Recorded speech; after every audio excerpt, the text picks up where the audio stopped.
This morning on The Job, we are talking about the question many people ask themselves the day following the big game.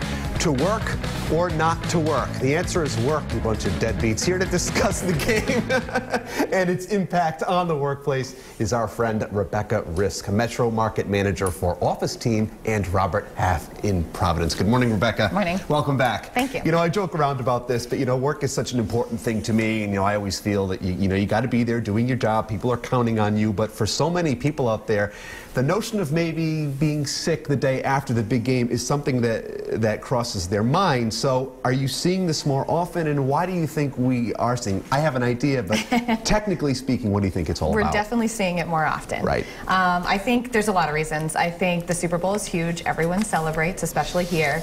And I think people try to manage their time off and maybe think, I can get through it. I can manage and get there and be okay. Right. And so from a managerial perspective on this, certainly we all have duties, we have tasks that we have to take care of each and every day at work. It's got to be frustrating for some of those people managing because, there's stuff we've got to get done, and those frustrations can kind of pile up, especially in a circumstance like this. Yes. Managers need people in their seats to get work done and to be productive. So any kind of unplanned absence is definitely frustrating.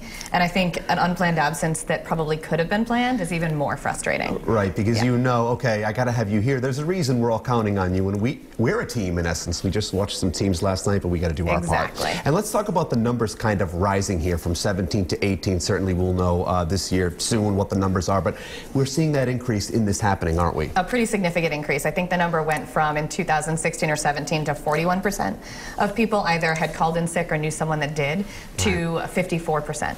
And we want to acknowledge the fact, certainly Sunday, it's a cultural event. People are very excited. It's a pop culture phenomenon, of course.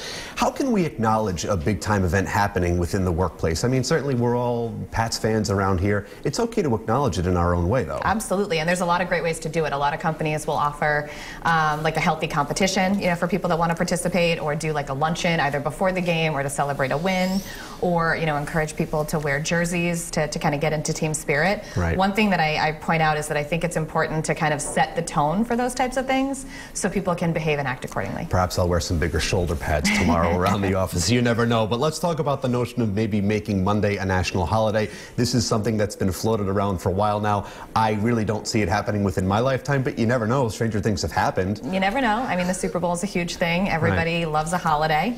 But I don't think it's realistic to assume that, companies can or, would even want to be able to do that. Right. So I think planning and being responsible is what we have to do. Sure. And lastly here, we talked about that managerial perspective, but when it comes to handling those time off requests for those people in charge, for those employers, is there an appropriate way we should assess that? I mean, certainly we need to make it work for us, but we need to respect our employees and their legal time off as well. Sure, yeah. I think having a plan and a policy and procedure in place for time off requests is key. If you encourage people to put in a request in advance and require that they put in advance, that helps from a planning perspective. And then if you also kind of empower your employees to request when they feel that they need the time, that helps them to make good decisions. It really is all about respect on both sides, I think. Yes. Thank you very much, Rebecca. You're welcome. Always Thank a you. pleasure to have you here to break down these topics for us. Great advice to keep as the game approaches. We can't wait for Sunday. For more information or to review Rebecca's tips, just visit us at roadshow.com.